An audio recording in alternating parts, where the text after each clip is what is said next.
Baik, sebelumnya apakah suara saya terdengar? Dengar Mbak Fatia? Dengar Mbak. Baik, sebelum kita mulai acara pada sore hari ini, saya mau menyapa dulu nih teman-teman yang sudah bergabung. Wadah, 55 ternyata yang sudah banyak. Dari teman-teman PG PAUD UAD semester 1, ada yang sudah bergabung. Teman-teman PG PAUD semester 1 sudah bergabung. Hai. Oke, hai. Teman-teman PG PAUD semester 3 sudah hadir? Sudah ada yang hadir belum nih? Ada. Hadir Mbak. Oke. Teman-teman PG PAUD semester 5 sudah hadir? Hadir Mbak. Oke, wah rame ya. Iya Mbak. Teman-teman dari semester 7, semester yang senior nih, udah pada hadir belum ya? Hadir. Oke, dan teman-teman dari luar PG PAUD Aktif UAD yang telah hadir, saya ucapkan terima kasih. Dan tidak lupa saya ucapkan terima kasih pula pada dosen Bapak Ian ya tadi dan Ibu Dewi yang sudah berkenan rawuh. Karena sepertinya sudah banyak nih teman-teman yang bergabung dan nggak sabar kayaknya untuk mulai diskusi kita ya. Langsung saja saya awali. Assalamualaikum warahmatullahi wabarakatuh. Waalaikumsalam warahmatullahi wabarakatuh. Waalaikumsalam warahmatullahi wabarakatuh. Selamat sore, salam sejahtera bagi kita semua. Yang saya hormati Ibu Alif Mu'arifah, SPC MPC PhD, selaku Kaprodi PG PAUD UAD, yang saya hormati dosen PG PAUD yang alhamdulillah dan terima kasih telah menyempatkan untuk hadir, dan teman-teman yang saya banggakan. Puji syukur marilah kita panjatkan kepada Allah Subhanahu wa taala karena berkat karunia-Nya walaupun kita masih berada di tengah masa pandemi, namun kita masih dapat bertemu di acara ngopi ireng sore hari ini. Salawat serta salam juga senantiasa kita haturkan kepada junjungan Nabi Muhammad Shallallahu Alaihi Wasallam yang telah menyelamatkan kita dari zaman kegelapan menuju zaman yang terang benderang. Teman-teman, mungkin ada baiknya kita sebelumnya kenalan dulu, karena ada yang mengatakan tak kenal maka kita harus kenalan. Maka izinkanlah saya memperkenalkan diri terlebih dahulu. Perkenalkan teman-teman, nama saya Fatia Hanif Al-Afada. Teman-teman bisa panggil saya Fatia. Di sini saya nanti yang akan memandu jalannya acara pada sore hari ini. Acara selanjutnya adalah sambutan dari Ibu Alif Mu'arifah SPC selaku Kaprodi PG PAUD. Kepada Ibu Alif, waktu dan tempat saya persilahkan.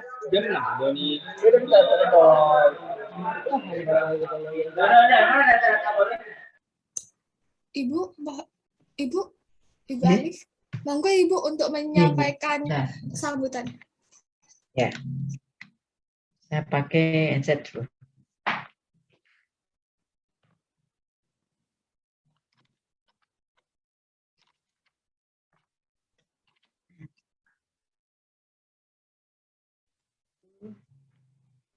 Mohon maaf Ibu, suaranya belum terdengar Ibu. Sudah. Oh, nah ini sambung Bu. Assalamualaikum warahmatullahi wabarakatuh. Selamat sore. Waalaikumsalam warahmatullahi wabarakatuh. Teman-teman dari PG PAUD semester 1 sampai semester 7, adik-adik mahasiswa baru, kemudian tamu undangan barangkali ada, muridnya Bu Hasanah Fadila. Yang jelas kami pertama-tama kami aturkan selamat datang, selamat rawuh Bu Hasanah di area virtual ya, karena masih pandemi ini. Pertama-tama mari kita bersyukur kehadirat Allah Subhanahu wa taala yang telah banyak melimpahkan rahmat dan karunia-Nya. Rahmat karunia tentang mengenai sempat sehat ya, dan berbagai hal yang hari ini insya Allah telah berikan kenikmatan yang luar biasa, sehingga acara yang dimonitori ya oleh atau dikoordinatori oleh Mbak Vera, Mbak Avanti Vera yang luar biasa ini, pengikutnya sudah hampir 60 ya. Mudah-mudahan nanti bisa berjalan dengan baik mulai dari awal hingga akhir nanti.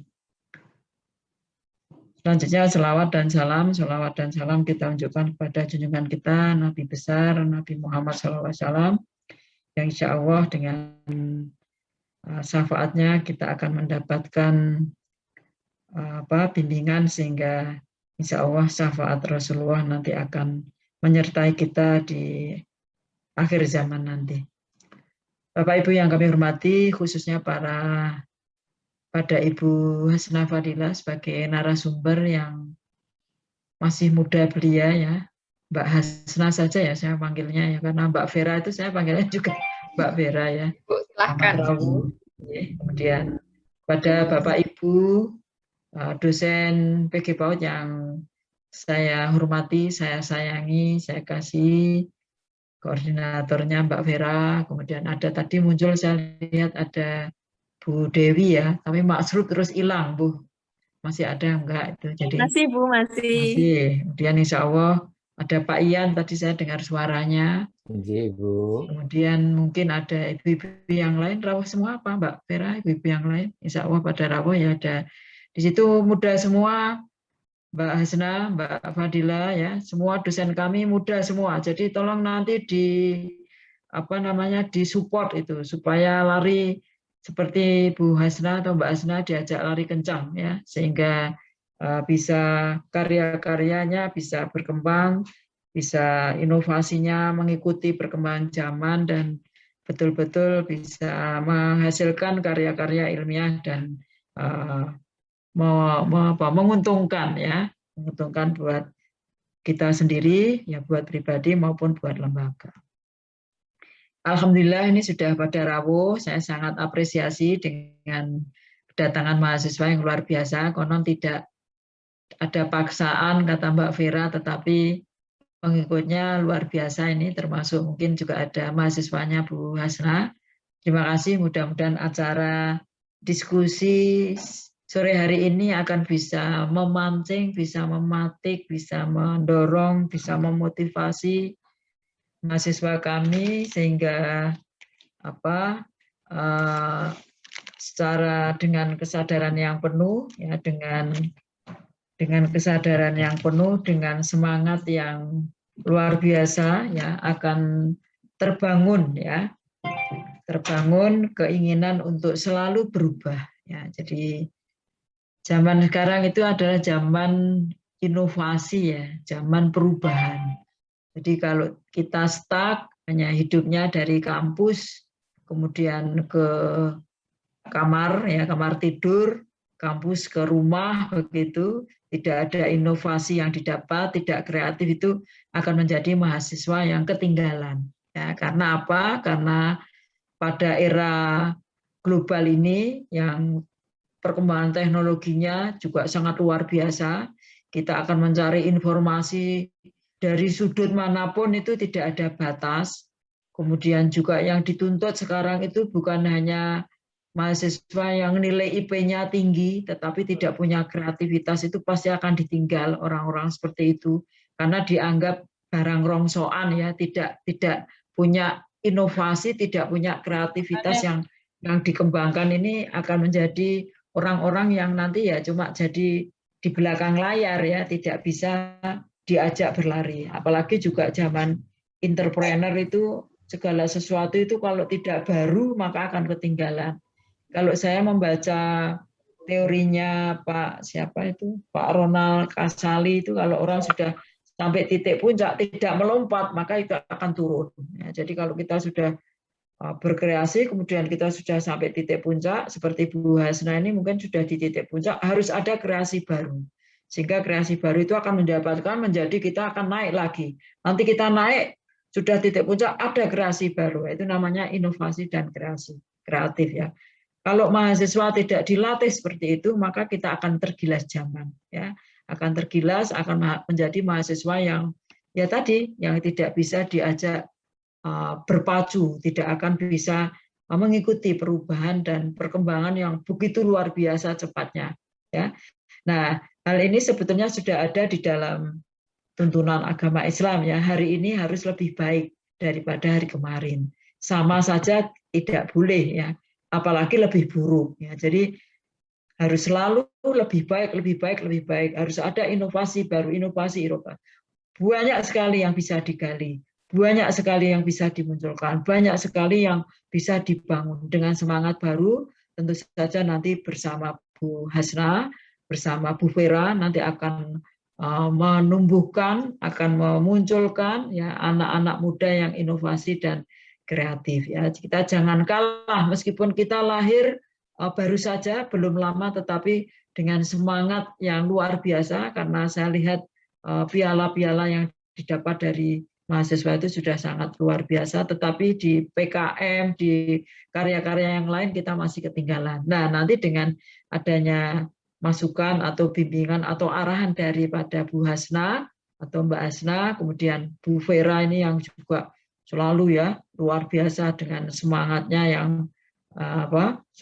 yang menggelegar ya. Jadi nanti bisa bersama-sama. Jadi dosen-dosen PG PAUD semangatnya tidak ada yang semangat leda-ledi ya. Semuanya hebat semua. Bu Ega, ada Bu Intan, Bu Prima, Bu Riana yang baru, Pak Ian, Bu Febri, Bu Dewi ya. Siapa lagi yang belum saya absen ini? Bu Dwi ya, itu ahli-ahli semua dan ingin mengajak lari saudara semua. Jadi ayo berpacu, ayo bersama-sama sehingga PG PAUD kita akan menjadi PG PAUD yang hebat dan berkualitas. Saya kira saya tidak akan panjang lebar, nanti dagingnya biar diberikan oleh Bu Hasna ya dengan nanti dengan informasi-informasi yang luar biasa. Ini selamat datang juga, ini ada Mas Hisbatuwah Akbar Novianto ya. Selamat bergabung ini juga dengan badannya yang kekar. Siapa tahu nanti masih jomblo, ini nanti bisa berinteraksi nih dengan kawan-kawan di PG PAUD UAD. Jadi kalau saudara pengen pilih pasangan itu ya pilihlah yang dari PG PAUD ya. Tentu sudah tidak perlu dites kesabarannya, ketelatenannya ya, keikhlasannya itu pasti guru PAUD itu sabar ikhlas ya, itu pasti. Karena kalau tidak punya jiwa seperti itu nggak akan jadi guru PAUD ya. Jadi dan surganya paling depan karena didik anak itu paling angel, didik anak di PAUD itu paling susah. Jadi Mas Hisbatuwah itu nanti silahkan Anda itu banyak mahasiswa kami yang cantik-cantik ya, yang insya Allah siap untuk diajak berkenalan ya. Ya, saya kira ini dari saya. Ini saya sekalian membuka Mbak Vera. Ya Ibu, betul. Untuk itu dengan mengucapkan Bismillahirrahmanirrahim, acara sore hari ini saya buka, mudah-mudahan acara dari awal sampai akhir bisa berjalan dengan baik. Terima kasih. Selamat Bu Hasna untuk memberikan paparannya dan bisa menelurkan inovasi-inovasi buat semua yang hadir pada sore hari ini. Assalamualaikum warahmatullahi wabarakatuh. Dan lancar. Selamat Mbak Vera, matur nuwun Mbak Vera atas semangatnya, atas inisiatifnya. Oke, terima kasih Bu Alif atas sambutannya. Sebelum masuk ke acara inti, mungkin saya mau tanya dulu nih teman-teman. Ada yang udah tahu belum ya nama acara kita apa? Masih belum ada yang banyak tahu ya? Kalau gitu mungkin Fatia jelasin sedikit ya. Nama acara kita adalah Ngopi Ireng alias Ngobrol Diskusi Ilmiah Bareng.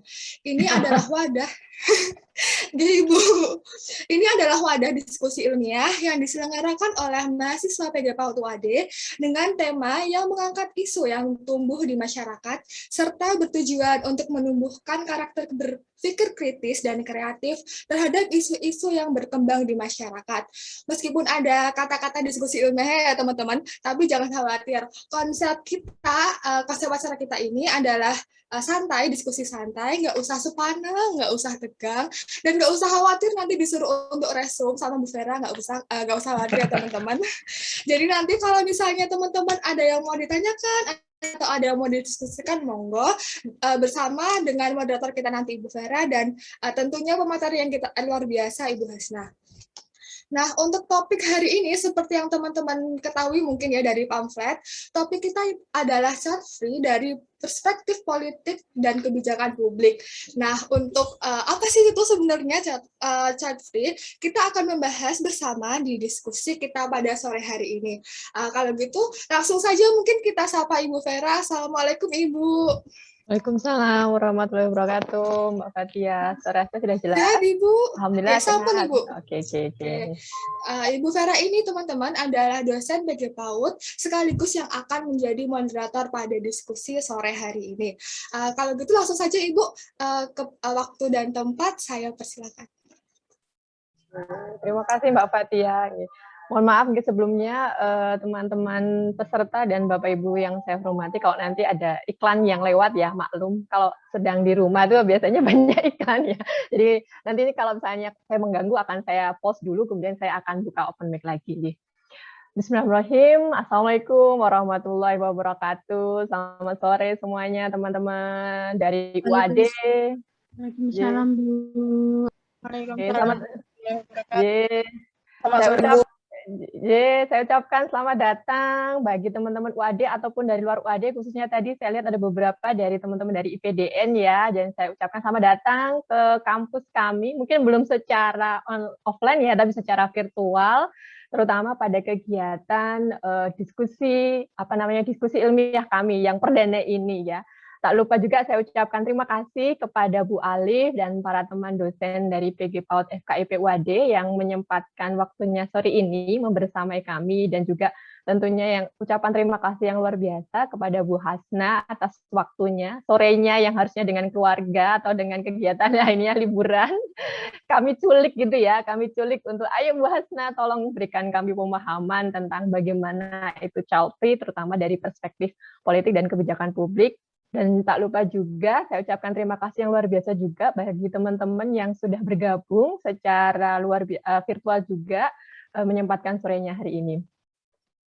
Sebagaimana kita tadi disampaikan oleh Mbak Fatia ya, tema kita atau ini ada diskusi perdana kami Bu Hasna dan Bapak Ibu semuanya dan juga teman-teman. Insya Allah kami akan rutin menyelenggarakan ini setiap bulannya, dan tema yang kita angkat di diskusi perdana ini adalah child free ya. Child free itu kalau saya flashback ke belakang, bisa dikatakan konsep yang sebenarnya sudah diadopsi oleh masyarakat di negara maju ya. Jadi banyak yang memilih untuk melakukan child free. Namun di Indonesia sendiri mungkin gaungnya itu baru mulai aware masyarakat itu ketika salah satu YouTuber yang paling terkenal salah satu YouTuber yang terkenal di Indonesia ya, khususnya anak muda itu menyampaikan pilihannya dengan pasangannya untuk melakukan child free, dan itu terjadi banyak pro dan kontra gitu ya. Nah, sore hari ini kita akan membahas tidak dari perspektif yang mungkin terlalu jauh ya, ada agama, ada perspektif mungkin psikologi dan sebagainya, tidak, karena hari ini kita kedatangan tamu yang luar biasa, jadi kita akan membahasnya dari perspektif politik dan kebijakan publik bersama Ibu Hasna Asmi Fadila, SSTP Emres. Kalau nanti saya salah mohon dikoreksi ya Bu Fadila, karena Bu Hasna ya, karena ini CV-nya luar biasa, jadi mungkin saya salah mengucapkan gitu ya. Nah, beliau itu sehari-hari menjadi dosen di IPDN atau Institut Pemerintahan Dalam Negeri. Kemudian kalau saya lihat lagi CV-nya, selain menjadi dosen ya teman-teman, ternyata kesibukan beliau itu juga kalau di Jawa namanya oraselo gitu ya. Jadi nggak ada waktu luangnya ya. Beliau itu kontributor tetap di Mubadalah ID. Nah, disinilah saya bertemu atau saya mengenal Bu Hasna pertama kali ya. Ada salah satu artikel yang membuat saya merasa wow luar biasa ini pemikirannya. Kemudian saya cari-cari di manakah saya bisa bertemu dengan beliau, dan alhamdulillah saya mendapatkan kontak beliau dan bisa berkomunikasi, dan beliau berkesempatan untuk menjadi bagian dari diskusi kita sore ini. Beliau juga selain di Mubadalah ID gitu ya, beliau juga kontributor di Alif ID, islami.co, kemudian bincangmuslimah.com, dan lain-lainnya. Wah, luar biasa ya. Ini bagi waktunya bagaimana, ini saya juga pusing ini ya. Kayaknya saya nggak seribet ini, ternyata Bu Hasna luar biasa. Dan beliau juga masih menyempatkan untuk menjadi admin ngaji keadilan gender Islam. Wah, ini kayaknya menarik nih. Suatu saat kita harus undang kembali Bu Hasna untuk menjadi narasumber kita kaitannya dengan keadilan gender Islam ini seperti apa. Nah, itu cocok Mbak Vera. Cocok. Jadi, Bu. Kita tunggu waktunya Bu Hasna kembali, jadi Bu. Kemudian kalau teman-teman pengen tahu Bu Hasna ini di mana sih beliau ya kok bisa punya punya keaktifan yang luar biasa ya. kalau saya lihat nggih sisinya nggih secara akademisi beliau itu selain tadi ya saya sempat menyampaikan beliau dosen dari IPDN, ternyata beliau juga lulusan dari IPDN. Jadi dia mengabdi kembali ke ke institusinya. Dan ini wow, saya sangat terkesima. S2 beliau tempuh di University of, kalau nanti saya salah di koreksi ya Bu Hasna ya, University of Essex di Inggris atau England. Betul, Mbak. Betul ya? Oh ya betul. Nah, dan kalau saya juga tidak salah, ini pernah menjadi daerah kekuasaannya Prince Harry sama Meghan Markle ya, sebelum beliau. Betul ya? Oh betul ya. Oh jadi kok nanti fans-fansnya Prince Harry boleh tanya ini ya, bagaimana Prince Harry mengabdikan dirinya di wilayah ini kayak gitu ya. Kemudian, nah ini yang tidak kalah serunya ya teman-teman ya. Makanya saya bingung. Nanti kayaknya di belakang layar saya akan tanya tipsnya ya. Beliau itu menjadi penerima beasiswa Spirit World Bank ya. Kemudian salah satu fellow di Religious Freedom Institute di Washington DC. Waduh, sudah ketemu Donald Trump ini ya kayaknya ya. Sampai sudah ke Washington DC gitu ya. Dan menjadi salah satu Managing Global Governance atau MGG Academy Fellow di tahun 2020. Wah ini Bu Hasna nggak kena pandemi nih sepertinya ya. Karena online Mbak. Harusnya berangkat tapi batal. Oh gitu ya, mungkin masih ditunda. Online. Oh gitu ya, oke. Wah luar biasa ini ya. Sudah kemana-mana ya, jadi patut kita apresiasi yang luar biasa Bu Hasna di sela-sela kesibukannya masih berkesempatan membersamai kita dalam kegiatan sore hari ini. Oke. Tampaknya tidak perlu berlama-lama lagi ya, saya juga penasaran ini apa sih yang akan Bu Hasna sampaikan. Jadi nanti sebelum kita diskusi secara langsung, Bu Hasna akan menyampaikan beberapa materinya sebentar, kemudian teman-teman boleh berdiskusi secara langsung dengan raise hand, nanti akan kita open mic, kemudian bagi yang masih malu-malu, karena di sini banyak yang ganteng-ganteng gitu ya, boleh pakai chat room-nya. Oke. Monggo Bu Hasna, waktu dan Zoom. 85 ini Mbak yang ikut Mbak Vera. Oh, nggih Bu, alhamdulillah, alhamdulillah. Nggih Bu, nggih. Monggo Bu Hasna, sudah ready? Ya. Suara saya jelas ya? Jelas Ibu. Saya ini mendengarkan juga loh ya. Mohon izin Ibu. Baik, terima kasih Mbak Vera atas perkenalan singkatnya, dan saya juga terima kasih kepada Bu Alif yang sudah memberikan saya platform untuk sharing sedikit ini tentang child free. Child free itu kan sebenarnya apa yang disampaikan oleh Mbak Vera itu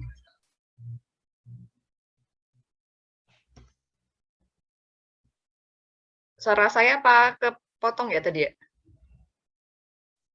Iya Ibu, sempat kempel sebentar. Oke, mungkin teman-teman mahasiswa bagi yang tidak berkepentingan di mute dahulu saja, kita fokuskan di Bu Hasna, gitu ya. Oke, monggo Bu Hasna. Oke, baik, terima kasih Mbak Vera dan teman-teman panitia dan juga moderator yang sudah membuka acara ini dengan baik. Saya langsung saja ya, biar efektif kita nanti sambil ngobrol, sambil sharing lah. Biar nggak saya sendiri. Ini rata-rata berarti masih mahasiswa ya pesertanya? Betul Bu Hasna. Ini terutama kalau dari PAUD itu semuanya perempuan, cantik-cantik pokoknya. Oh, ya. rata-rata. Rata-rata. Mahasiswa. Oke. Nah, ini sebelum saya masuk ke materi nih, sebelum saya share slide ya, saya ingin tahu teman-teman mahasiswa atau misalnya mungkin ada praja juga yang masuk juga ini.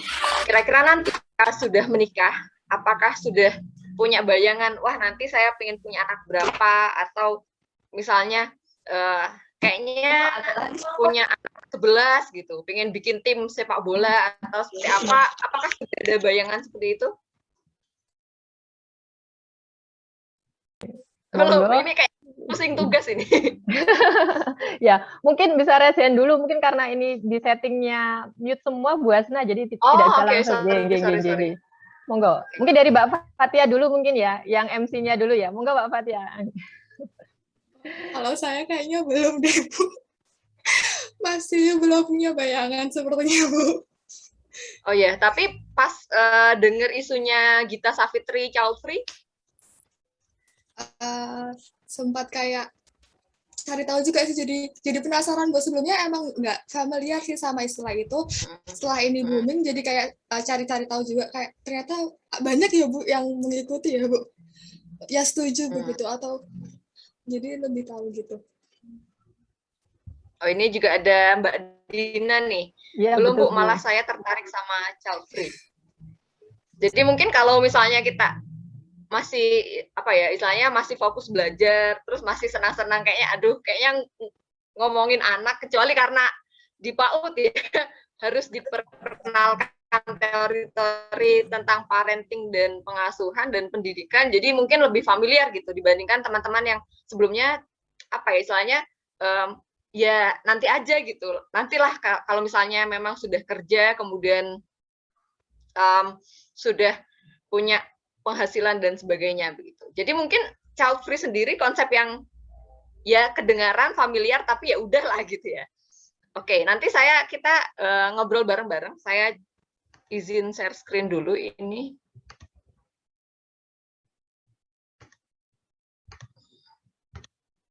Apakah sudah kelihatan? Sampun, Bu. Sampun, Bu, sampun. Oke. Baik, terima kasih responnya. Jadi saya akan bahas child free dari perspektif politik dan kebijakan publik. Ini kan kalau misalnya dari agama, saya sebenarnya bukan dari ahli tafsir ya, nanti saya dikira dihujat nanti, menyesatkan orang-orang. Jadi ini saya ambil background politik dan kebijakan karena saya memang belajar politik dan kebijakan itu dari kuliah begitu. Dan ini saya sambungkan dengan berbagai fenomena yang ada. Tadi kan teman-teman udah ini ya, Pak, istilahnya menyampaikan bahwa child free ini agak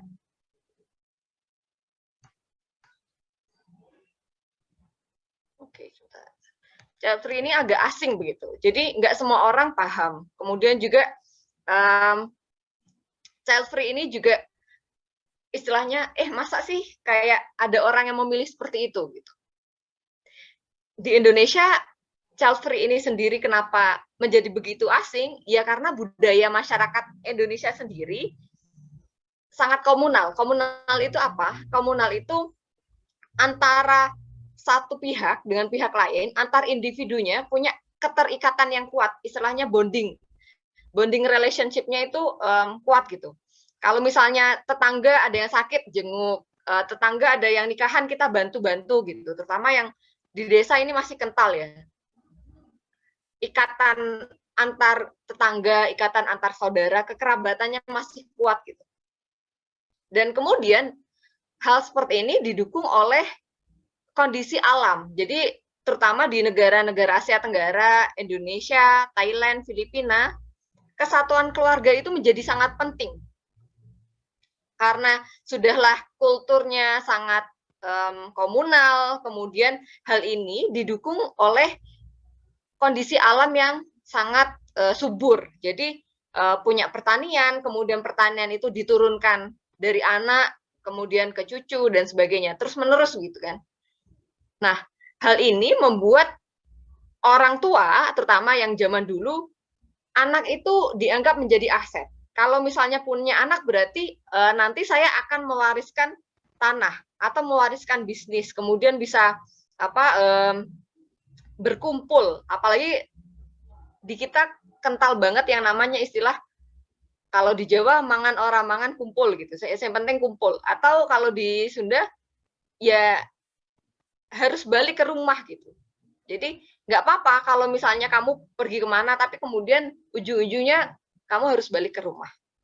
Nah, hal ini juga akhirnya membuat orang tua masih terlibat dalam berbagai tahap kehidupan anak. Dan anak itu juga dianggap aset. Jadi kalau misalnya anaknya berhasil, klaimnya itu juga orang tua yang punya, bisa klaim gitu. Status juga anak nanti. Misalnya seringkali kalau misalnya kalian lihat IG story orang-orang tua baru, wah anak saya udah bisa baca, anak saya udah ini gitu. Jadi pencapaian anak itu diklaim orang tua gitu sebagai keberhasilan orang tua. Nah, ini berbeda dengan negara-negara lain yang cenderung individualis gitu. Kalau kita lihat negara-negara maju yang dia dari segi sumber daya alamnya terbatas, Mereka kan mau nggak mau, kalau misalnya mau tetap survive, mau tetap bertahan, mereka harus mau yang namanya berjuang gitu. Bahkan banyak di negara-negara maju itu, kalau misalnya kalian sudah umur 21, sudah kuliah, udah lulus, atau bahkan baru masuk kuliah, ketika kalian sudah bisa kerja part-time, akhirnya itu mereka dibebaskan, anak-anak ini dibebaskan untuk tinggal sendiri. Sewa rumah sendiri, kemudian punya rumah sendiri, dan sebagainya. Jadi diharapkan ini anak sudah bisa berdikari. Jadi sudah punya masa depan sendiri, nggak harus bergantung pada orang tua. Nah ini kan tentu budaya yang sangat berbeda ya. Kalau misalnya di Indonesia, bahkan kalaupun sudah menikah, punya anak, dan kemudian kerjanya masih tinggal satu kota, kan orang tua juga biasanya menawarkan gitu. Udahlah, nggak usah ngontrak, nggak usah bangun rumah sendiri, tinggal sama orang tua atau mertua begitu. Jadi hal ini juga diharapkan membangun solidaritas antar anggota keluarga. Walaupun sekarang ini makin menurun ya, karena banyak anak kemudian merantau, kemudian ada juga yang memilih kayaknya kalau misalnya tinggal sama orang tua nggak mandiri dan sebagainya. Tapi kalau kita bandingkan dengan kultur dari negara-negara maju atau negara industri itu terutama, anak itu dari awal ketika mereka sudah bisa nyari uang sendiri ya mereka dilepas gitu. Jadi sudah tidak ada keterikatan yang sangat kuat. Bahkan seringkali mereka tidak dibebankan yang namanya kewajiban merawat orang tua, atau ya kalau misalnya sudah tua ya sudah, kadang orang tuanya sendiri, ada nih saya pernah diceritakan oleh orang Indonesia yang kerja di Inggris. Beliau itu kerja di semacam panti jompo. Nah, rata-rata orang di sana dulu mereka punya rumah. Dulu mereka punya rumah sendiri, tapi kemudian pasangannya meninggal atau misalnya anaknya sudah berpisah jauh begitu, akhirnya rumah yang dia tempati dia jual, kemudian uangnya itu dia alokasikan untuk membiayai iuran panti jompo. Jadi daripada dikasih cucu, kadang dibuat bayar untuk iuran panti jompo. Itu kan di kita kan pasti wah ini anaknya mentelantarkan nih dalam tanda kutip. Tapi di sana ya biasa aja, karena menurut mereka kalau misalnya anaknya sudah dewasa, mereka punya tempat sendiri. Minta tolong.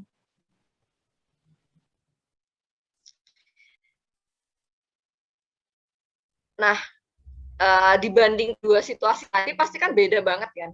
Di Indonesia wah punya anak itu ya berarti aset, berarti semacam sesuatu yang banyak orang inginkan gitu.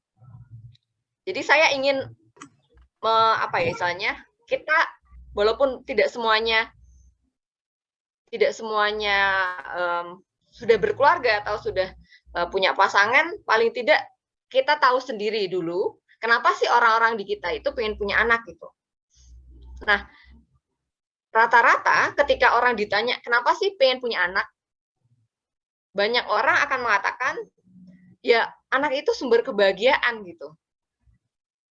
Jadi kalau misalnya kita capek kerja terus lihat anak di rumah, katanya bikin bahagia. Atau misalnya nanti kalau saya sudah tua, anak saya itu bisa ngunjungin saya, paling tidak ya ikut menemani saya gitu, bantu saya. Dan bahkan kalau misalnya orang ini punya bisnis atau misalnya punya sesuatu yang diwariskan, dia akan meneruskan gitu kan. Jadi dia bisa melanjutkan apa yang sudah saya lakukan. Dan tapi ada juga yang memang dia itu punya anak tidak punya bayangan ya. Saya punya anak ya udah punya anak aja gitu. Ya udahlah, ya kalau misalnya suami istri sudah menikah ya udah punya anak aja. Jadi sebenarnya tidak ada semacam saya punya anak itu alasannya apa? Enggak ada. Kadang ya ada juga yang malas ditanya makanya dia punya anak gitu. Di sisi lain anak itu juga sebagai investasi.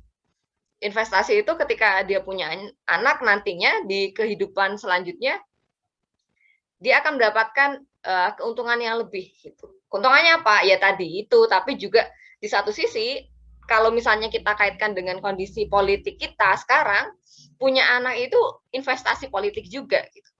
Nah, ini salah satu gambaran di mana hal ini terjadi loh di Indonesia. Beberapa daerah itu dinasti politiknya, di mana satu wilayah itu ketua DPR, bupati, wali kota itu dari keturunan yang sama.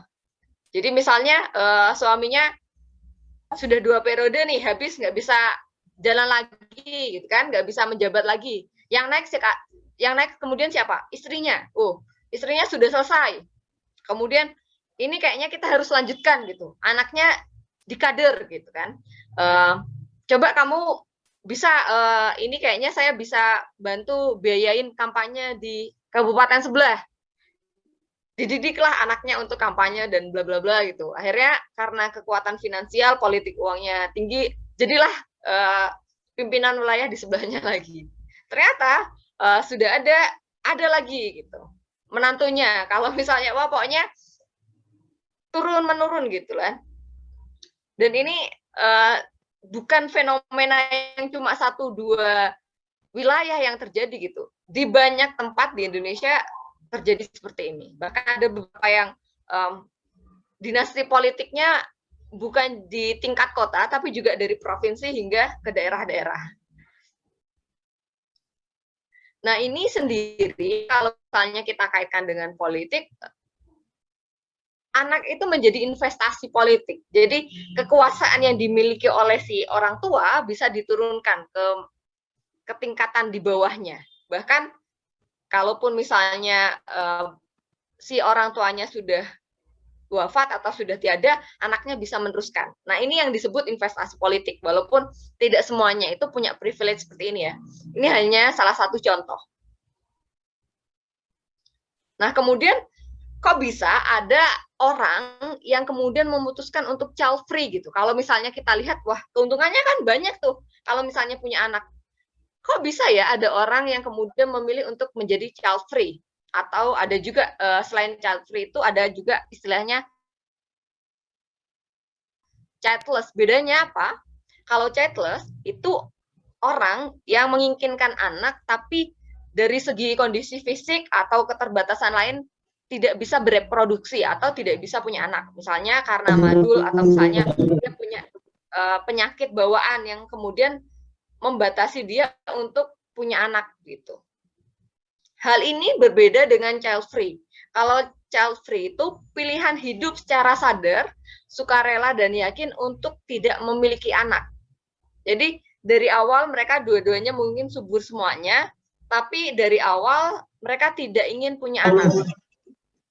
Kemudian caranya bagaimana untuk tetap tidak punya anak ya? Pasti ada KB, kemudian ada alat pembatasan reproduksi lainnya yang bisa dipilih untuk tidak punya anak.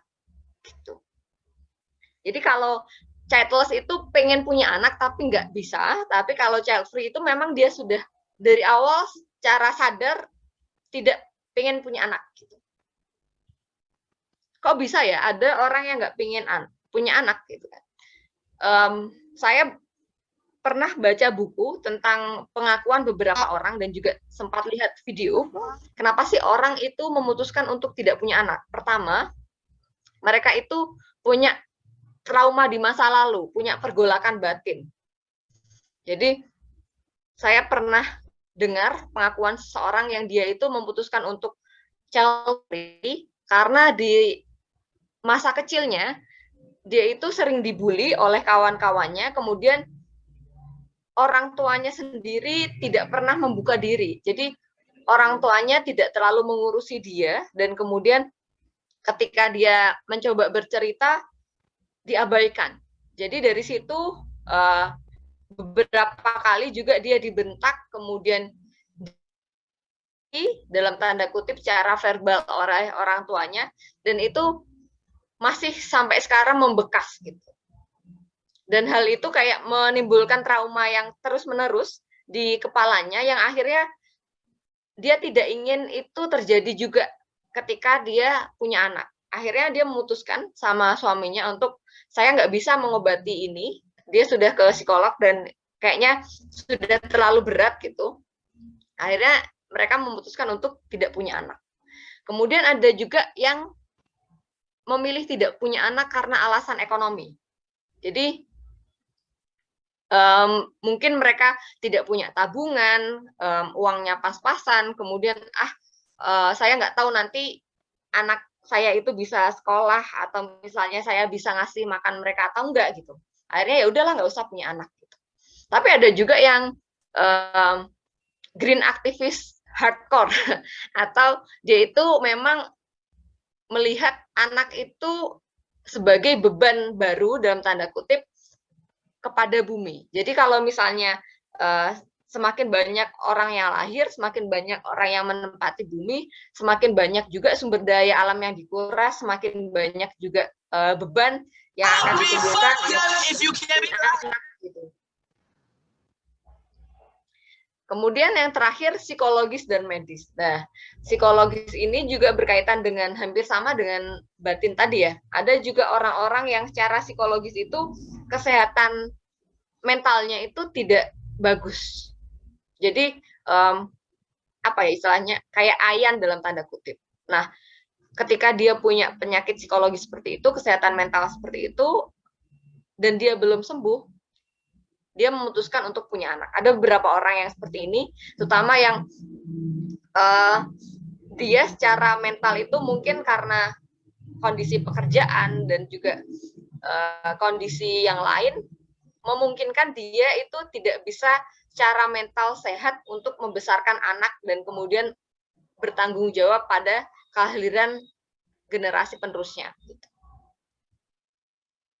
Nah, di saat yang sama, ketika punya anak, kita kan selalu melihat bahwa anak itu perlu dibesarkan dan diberikan fasilitas terbaik untuk menjadi apa ya tumbuh sesuai dengan potensi yang dia inginkan. Jadi anak itu bernilai, mereka harus mendapatkan hal-hal yang sesuai mereka butuhkan gitu.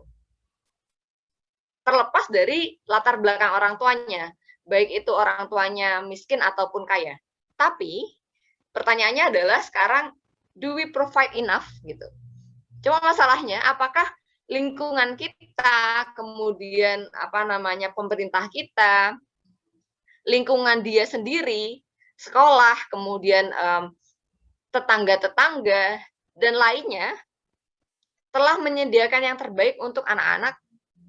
Ini kan kemudian yang menjadi pertanyaannya. Terutama sekarang kan di masa pandemi banyak sekali anak yang akhirnya menjadi yatim piatu karena COVID. Orang tuanya meninggal dunia, kedua-duanya, kemudian mereka akhirnya harus dirawat oleh orang tua. Kalau di Indonesia kan rata-rata kerabat kemudian mengambil tanggung jawab itu. Tapi ada juga yang akhirnya, terutama di negara-negara yang tadi ya, bondingnya itu tidak kuat seperti di kita, akhirnya itu mereka dikirim ke panti asuhan. Tapi di panti asuhan sendiri juga tidak semuanya itu bisa provide the best gitu. Rata-rata juga di panti asuhan walaupun di negara maju mereka masih punya yang namanya sistem failure yang dimana anak itu masih merasakan bully, kemudian masih ada juga yang namanya kesehatan mereka belum tentu terjamin, kemudian belum lagi lingkungan sosial mereka itu belum tentu bisa menerima mereka gitu kan. Dan bahkan ada beberapa kasus yang akhirnya anak yatim piatu itu menjadi korban trafficking, korban perdagangan anak di beberapa negara. Bahkan anak-anak yang masih kecil orang tuanya sudah nggak ada, diminta untuk kerja pabrik gitu. Dan ini dieksploitasi, mereka nggak bisa keluar dari perusahaan tersebut dan akhirnya ya terus menerus gitu sampai dia agak besar. Nah, ini kalau misalnya kalian lihat ada statistiknya di Peru dan Afrika Selatan bahkan 1 anak per 100 itu sudah meninggal. Di Indonesia sendiri kan sekitar 4 jutaan kalau nggak salah itu data terakhir. Dan ini kan membuktikan bahwa kita punya PR besar nih. Anak ini yang harusnya punya dan dapat mengakses fasilitas terbaik untuk tumbuh kembangnya, masa depannya akan jadi apa gitu. Kebijakan publik mana yang harus disediakan oleh pemerintah kan, terutama di kita sendiri sistem pendidikannya masih sangat timpang begitu. Terutama terasa sekali di daerah-daerah timur. Jangankan untuk punya sekolah layak, fasilitas bagus gitu. Untuk akses ke sekolah saja kan susah. Bahkan ada yang harus lewat hutan-hutan, lewat jembatannya kadang sudah rapuh begitu kan. Nah, dari kebijakan publik sendiri, hal-hal yang seperti inilah yang kemudian mendorong orang untuk ya udahlah ngapain punya anak kalau misalnya dia sendiri tidak bisa tumbuh kembang dengan baik gitu. Dan situasi politik dan kebijakan publik seperti inilah yang kemudian mendorong orang untuk wah kayaknya surem nih kalau misalnya saya punya anak di masa depan. Nah, jadi kita nggak bisa juga melihat bahwa orang child free ini oh dia pasti salah, tapi juga mungkin dia punya keputusan seperti itu karena lingkungan di sekitarnya gitu. Tapi di saat yang sama ketika banyak kebijakan publik itu hanya fokus ke anak, kita juga lupa bahwa parent atau orang tua itu tidak difasilitasi untuk menjadi orang tua yang baik gitu. Jadi kita terlalu fokus pada yang namanya pro-child politics, tapi bagaimana dengan politics pada orang tua gitu. Mereka kan juga perlu yang namanya difasilitasi, kemudian kebijakan untuk menjadi orang tua yang baik itu juga perlu ada. Tapi sayangnya seringkali kita, terutama di daerah kita ya, di Indonesia sendiri, parenting itu otodidak. Ya udahlah kamu nanti kalau misalnya jadi orang tua, ketika sudah punya anak ya itu sembari belajar gitu. Nanti tahu sendiri kok kalau sudah punya anak ngadepinnya gimana gitu. Jadi semua yang serba otodidak itu tidak menjadikan kita siap gitu. Terutama dari segi mental untuk punya anak dan membesarkan mereka secara terbaik lah. Kemudian faktornya apa saja? Yang pertama termasuk adalah lingkungan kerja yang tidak ramah pada orang tua. Seringkali di Indonesia itu untuk mengajukan cuti parental leave atau misalnya cuti orang tua ketika bayi baru lahir ini harusnya didapatkan bukan hanya ibu, tapi juga bapak. Jadi harusnya membesarkan anak itu kan nggak cuma ibu, tugasnya kan seringkali terutama ini berkaitan ya nomor 1 dan 3. Urusan pengasuhan itu dibebankan sepihak kepada pihak ibu aja. Pokoknya yang asuh anak, yang membesarkan seringkali kalau di agama madrasah utama anak itu orang tua gitu. Nah, madrasah utama itu pihak ibu gitu. Nah, karena ini juga seringkali oh ya udah yang ngasuh anak kayak ibu aja, terus bapak nyari uang. Nah, tidak seperti itu harusnya. Kalau misalnya mau anaknya tumbuh kembang dengan bagus, tumbuh kembangnya seimbang, ada beberapa riset nanti mungkin karena saya tidak ingin membebani dengan banyak artikel jurnal, saya nggak tuliskan di sini. Ada beberapa riset yang memperlihatkan bahwa yang namanya balance parenting atau pengasuhan yang seimbang antara bapak dan ibu itu membuat anak itu lebih bahagia dan juga membuat anak itu merasa lebih nyaman dibandingkan hanya terpaku pada satu orang. Kemudian seringkali di kita didikan generasi sebelumnya itu terus diturunkan gitu. Misalnya kalau ayah atau ibunya temperamen, nanti ketika si anak punya anak lagi, dia tetap menurunkan itu. Karena dia tidak punya role model untuk menjadi parent yang bagus itu seperti apa. Di samping itu, akses kesehatan reproduksi juga belum maksimal. Di kita kan kalau misalnya, ya udah deh kita punya anak 2 aja gitu. Tapi kemudian yang diminta untuk KB hanya perempuannya gitu. Nah, laki-lakinya tidak diminta untuk KB. Padahal ya harusnya didiskusikan nih, mana yang resikonya lebih besar gitu. Kan yang tahu kondisi tubuh itu kan ya masing-masing pasangan gitu. Kira-kira kalau misalnya yang harus KB saya, bisa nggak kita konsultasikan juga ke dokter gitu. Jangan hanya, wah pokoknya yang sudah melahirkan perempuan, yang ambil KB perempuan, semua dibebankan ke perempuan gitu. Bahkan kan seringkali KB itu punya dampak yang beragam sekali kepada tubuh perempuan. Ada yang kemudian dia punya nafsu makan terus-menerus gitu. Jadi dia kesulitan, dan kemudian ketika gemuk sedikit, si laki-lakinya meleng ke orang lain gitu. Nah ini kan nggak benar juga ini. Nanti kemudian, wah ini istri saya nggak cantik lagi. Padahal di satu sisi juga dia nggak bisa ngasih semacam uang perawatan gitu kan ke istrinya. Tapi di satu sisi juga ketika akses kesehatan reproduksi yang belum maksimal ini diberikan kepada oleh pemerintah, yang rugi adalah masyarakat sendiri, karena nantinya ketika dia tidak siap secara mental, finansial, dan juga kesehatan psikologis, dia akan melahirkan anak-anak yang fasilitas yang diberikan itu kepada mereka terbatas. Kemudian terakhir, ini saya kayaknya sudah terlalu lama ini ngomong sendiri, kita nanti banyak diskusi ya. Jaminan orang tua tunggal itu tidak ada. Gitu. Ini yang menjadi PR besar, karena seringkali, misalnya nih, di kita kan banyak kasus yang namanya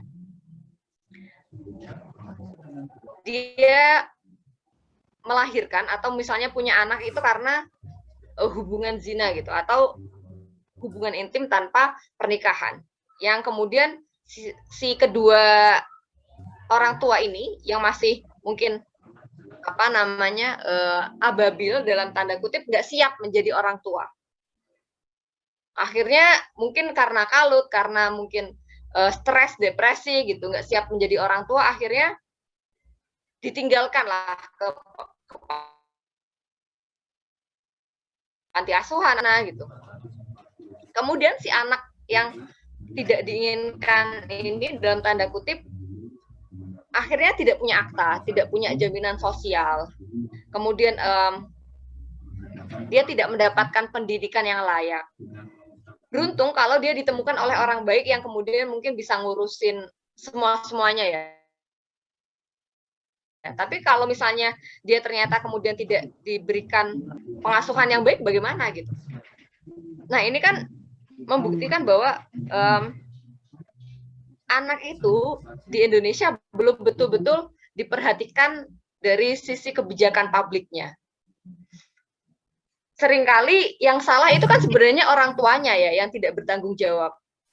Yang berbuat zina itu kan orang tuanya, laki-laki dan perempuan yang berbuat itu. Tapi kemudian mereka melahirkan anak, si perempuannya melahirkan anak, jadi tinggal gitu. Mereka tidak siap.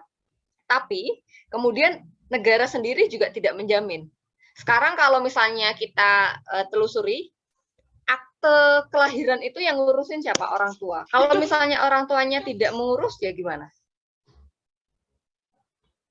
Beda dengan beberapa negara maju itu, salah satunya di Australia, kalau misalnya anak lahir, dia otomatis diberikan hak atau otomatis dia akan punya akta kelahiran. Jadi hal itulah kemudian walaupun misalnya orang tuanya tidak terdeteksi apa semacam, itu tidak masalah karena justru mereka menjamin bahwa anak itu punya hak untuk punya akses sosial dan juga akses kesehatan di masa depan. Nah di sisi lain kalau misalnya katakanlah ada pasangan yang kemudian salah satu meninggalkan pasangan ini yang kemudian memutuskan untuk punya anak, jaminan untuk menjadi orang tua tunggal itu tidak ada, bahkan seringkali dicemooh gitu. Padahal ya gimana, itu udah masa lampau kan harusnya. Tapi kemudian kita punya PR besar nih untuk membesarkan anak yang sudah dilahirkan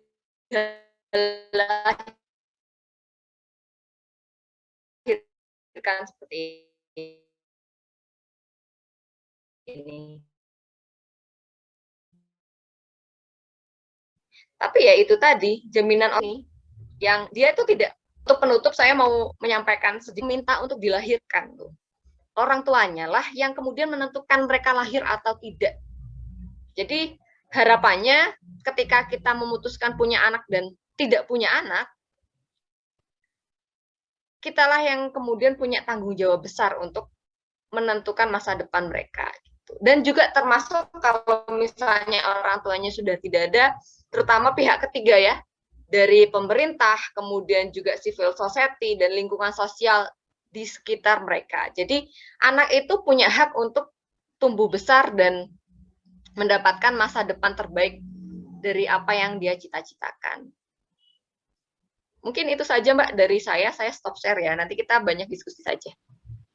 Oke, terima kasih Bu Hasna. Wah, luar biasa sekali ya pemaparannya yang singkat tadi, tapi catatan saya banyak Bu Hasna, saya sampai bingung ini nyatet yang mana, ini penting semua ya. Oke, mungkin saya sebelum kita lempar diskusi ke teman-teman peserta, tadi juga Bu Alif bilang saya juga mau bertanya gitu ya, sepertinya Bu Alif juga tertarik dengan tema ini. Mungkin ini saya mau bertanya juga ke Bu Hasna ya, gitu ya.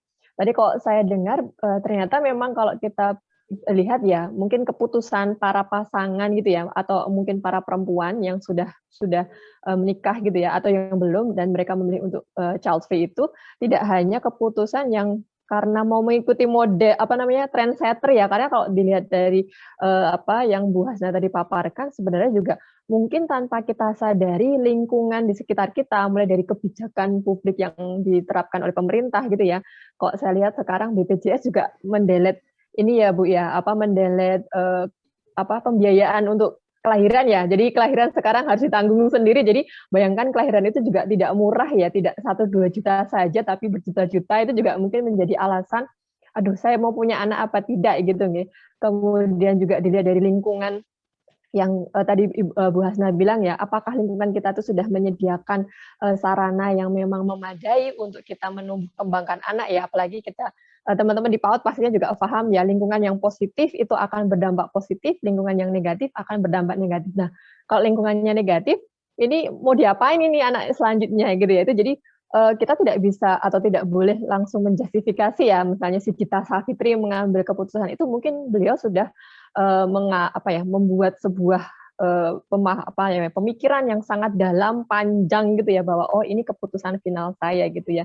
Dan yang paling saya suka tadi tagline-nya Bu Hasna tadi ya, dengan adanya plus minus tadi ya, baik ketika pasangan memilih untuk mau memiliki anak atau dia mau child free, itu ada satu hal yang membuat kami di PG PAUD ini harus berpikir lebih dalam lagi, yaitu sudahkah orang tua itu difasilitasi menjadi orang tua yang baik gitu ya, karena kan tidak ada sekolah orang tua ya, maksudnya tidak ada sekolah orang tua yang resmi. Kalau sekolah untuk anak usia dini resminya ada kami ya di PG PAUD, tapi kalau untuk yang non resmi sepertinya memang belum ada pendidikan orang dewasa yang memang dikhususkan untuk mendidik atau mempersiapkan para orang tua ini menjadi orang tua yang luar biasa tadi ya gitu ya. Kemudian itu yang mungkin menjadi itu pemikiran kita nanti ya Bu Alif ya. Jadi mungkin kita harus create ini adalah sekolah formalnya gitu ya. Bagaimana menyiapkan para orang tua sehingga kita tidak bukan berarti yang child free itu negatif ya, tapi paling tidak mulai memberikan kesadaran bahwa yang namanya menjadi orang tua itu butuh kesiapan yang sangat banyak ya Bu Hasna ya gitu nih. Nah, ini mungkin pertanyaan dulu dari saya ya Bu Hasna, mungkin bisa diberikan insight yang lebih dalam lagi tadi kaitannya dengan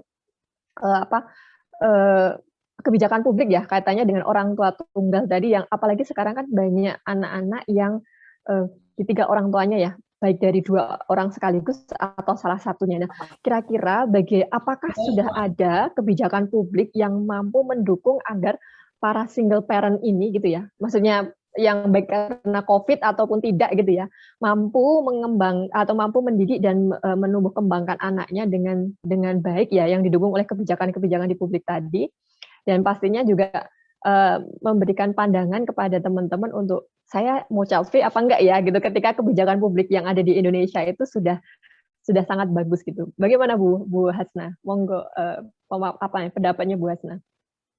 Wah, ini banyak pertanyaan dan juga pertanyaan bagus-bagus. Saya speechless sendiri. Tadi ya berkaitan dengan berkaitan dengan kebijakan publik yang bisa membantu orang tua tunggal ya Mbak Vera ya. Betul Bu Hasna, biar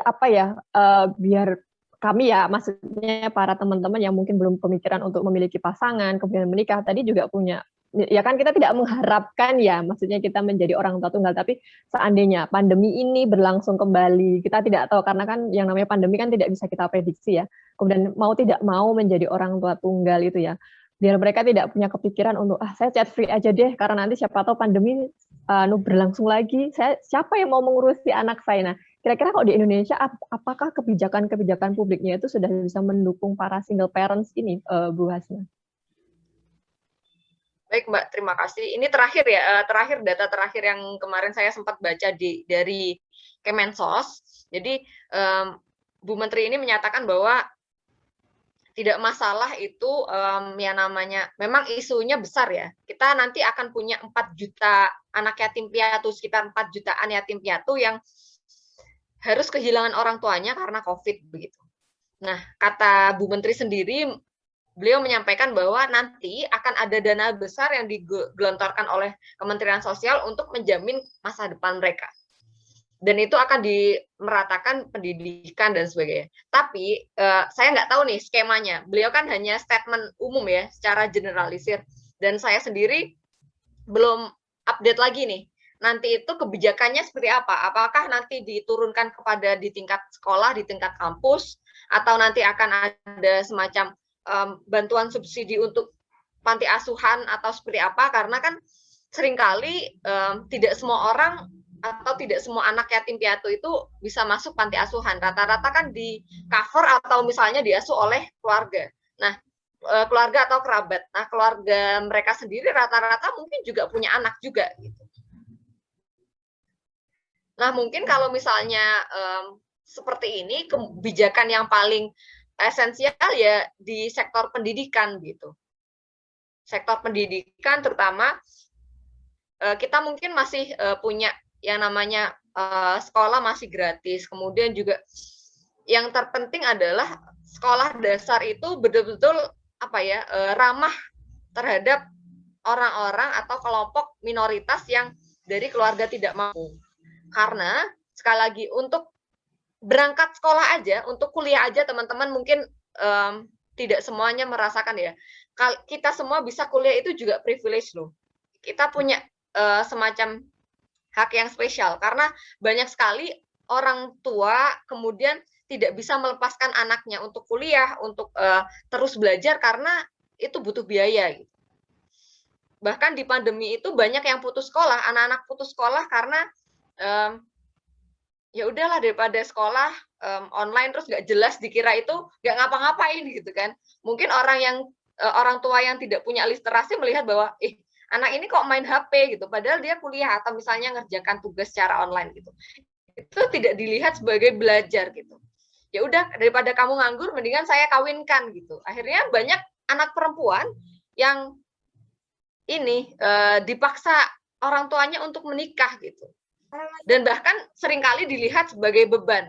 Kalau misalnya anak itu di rumah, oh ini beban, mendingan saya nikahkan, saya melepas beban saya sebagai orang tua untuk membesarkan, ngasih uang jajan, kemudian apa. Kalau misalnya sudah dinikahkan kan berarti tanggung jawab laki-lakinya. Gitu. Nah seringkali kan dilihat seperti itu. Nah kedepannya sih pasti kalau misalnya kita mau menjamin terutama untuk kelangsungan masa depan mereka ya yang terpenting adalah pendidikan dasar dulu. Kalau pendidikan dasar itu bisa diakses oleh semua orang, terutama di tingkat bawah, itu insya Allah bisa membantu sedikit-sedikit. Terutama ketika kita mengatakan pendidikan, seringkali kan itu membuka wawasan ya. Dan sayangnya di kita juga pendidikannya masih belajar untuk selesaikan ujian gitu.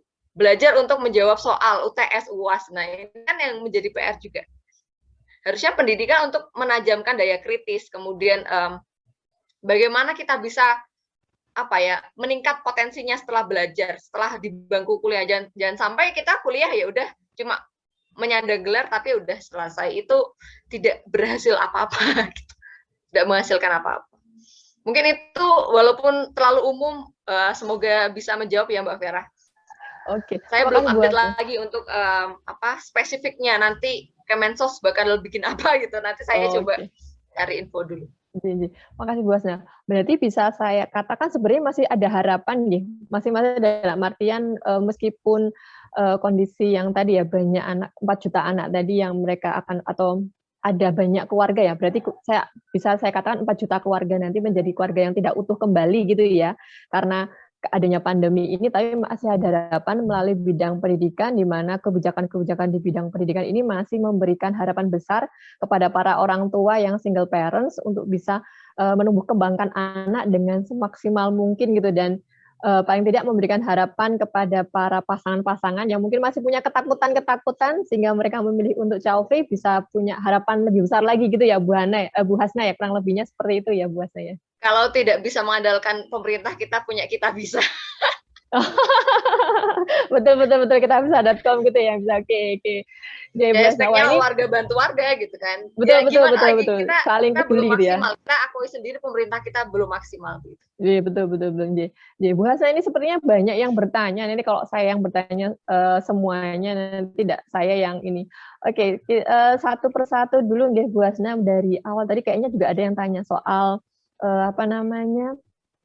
ini tentang Ibu izin bertanya dari Mbak Tri Agustina Wardani gitu ya, tentang single parent yang harus bisa memberikan perhatian kepada anaknya, sekaligus harus mencari nafkah untuk kebutuhan ibu. Oh, bagaimana pandangan Ibu? Oh, pandangan. Kok ini pandangannya Bu Hasna. Sorry, ke-unmute ya Bu ya? Oh, sorry.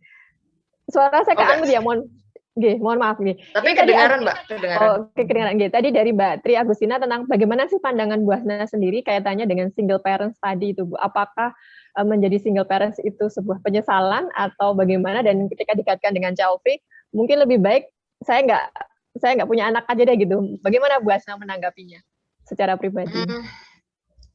Baik Mbak. Single parent itu ya apa ya?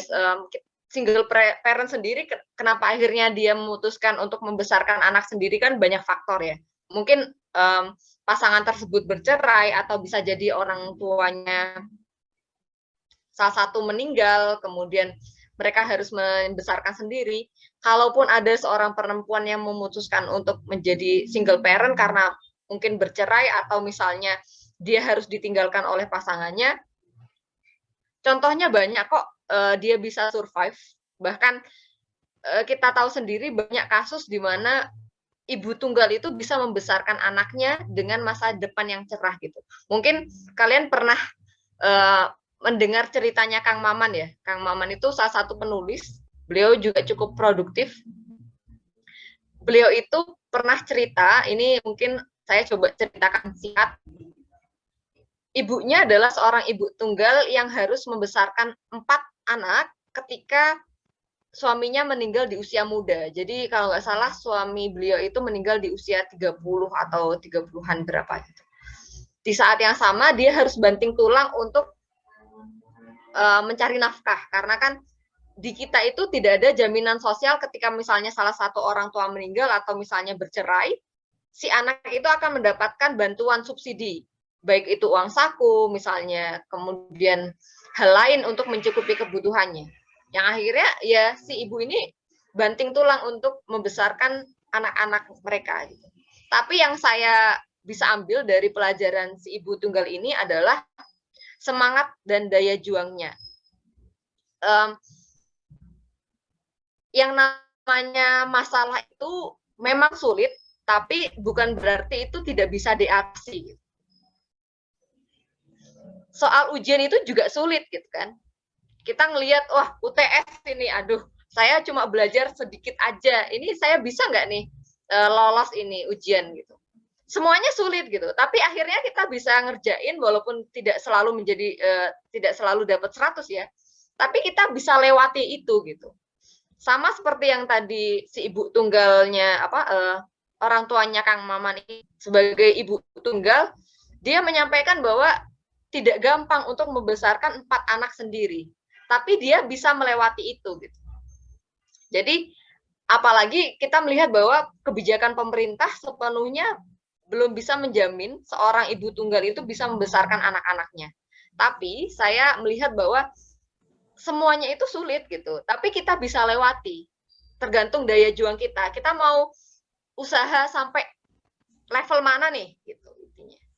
Jadi kalau misalnya kita sudah melihat soal ujian aja udah nyerah, ya udah gitu, kita nggak akan kemana-mana kan.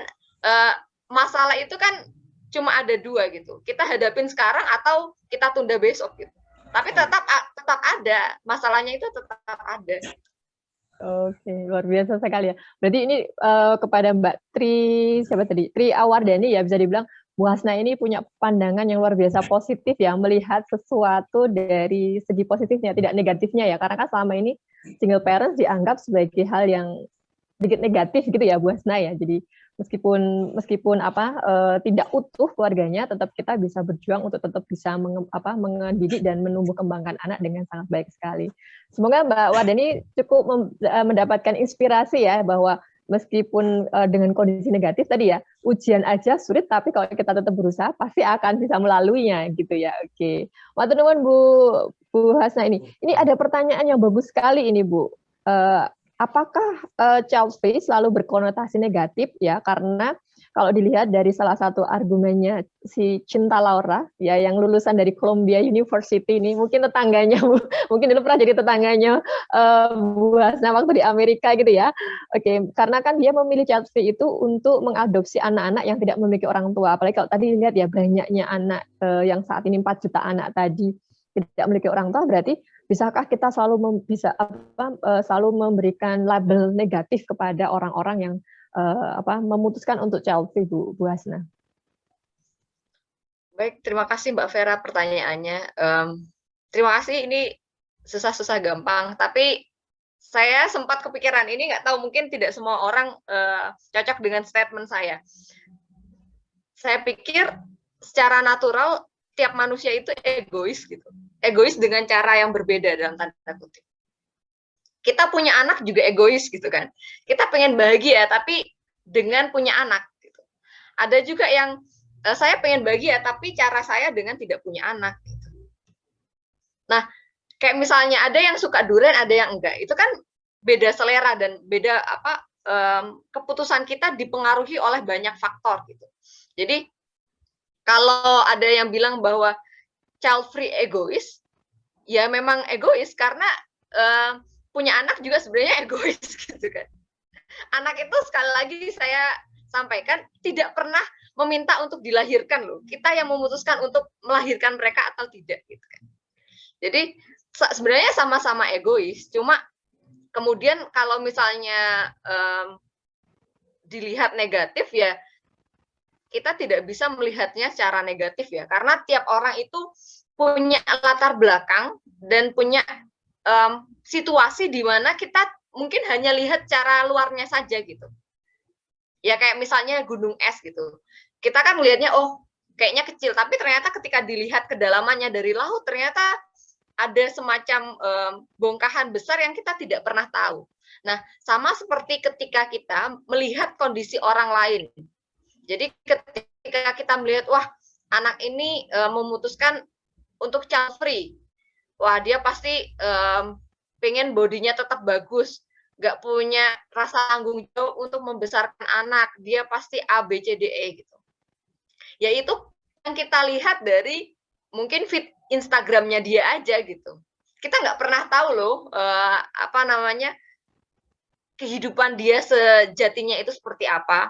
Kita nggak pernah tahu bahwa mungkin dia ketika masa kecil pernah trauma, atau misalnya dia pernah kena bully, atau misalnya hal-hal lain yang membuat dia punya ketakutan besar untuk punya anak. Gitu.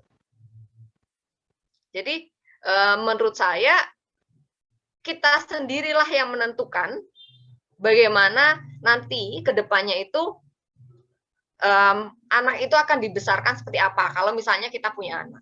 Kalaupun misalnya kita tidak punya anak, kita pun bisa menjadi orang tua dalam tanda kutip. Misalnya tadi kayak Cinta Laura mungkin dia membesarkan anak-anak yatim piatu begitu. Jadi kita menurut saya tidak bisa menyamakan semua orang kondisinya masing-masing bahwa oh dia child free berarti egois, padahal juga yang punya anak egois gitu. Misalnya saya pengen punya anak, tapi nanti anak saya harus ABCD gitu kan, itu juga egois, memaksakan keinginan kita kepada anak kita gitu. Tapi ya itu tadi, kita harus melihat keegoisan kita dengan lebih terbuka gitu, dengan lebih positif. Kita kok dikit-dikit seudon sih, bawaannya kan keruh terus. Jadi mungkin kita harus melihat segala sesuatu itu dari kacamata yang lebih positif gitu. Tidak harus semua itu dilihatkan cara negatif. Berarti bisa Semoga itu dikatakan, bisa menjawab ya Mbak Vera. iya, insya Allah.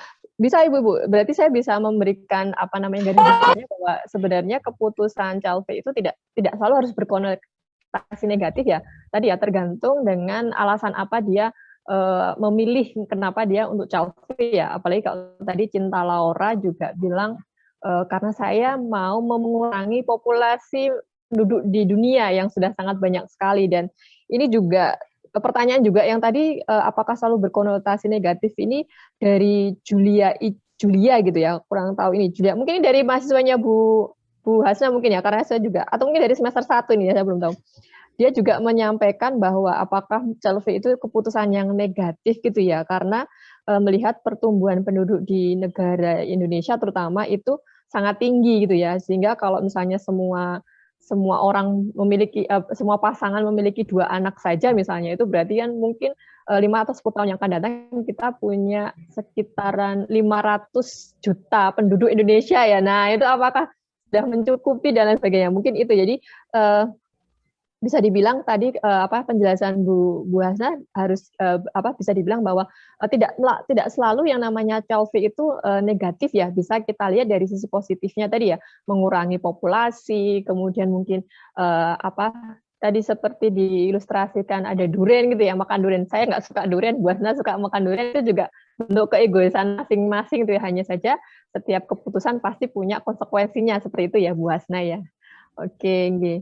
Pak, ini sebelum masuk ke chatroom lagi nih, Bu Alif mau bertanya ini sepertinya. Monggo Bu Alif, ini dari sisi psikologi mungkin Bu Alif mau memberikan pandangan atau bagaimana? Monggo Bu Alif, kami persilahkan. Yeah. Apa enggak diberi kesempatan mahasiswa mungkin akan bertanya secara bebas dulu.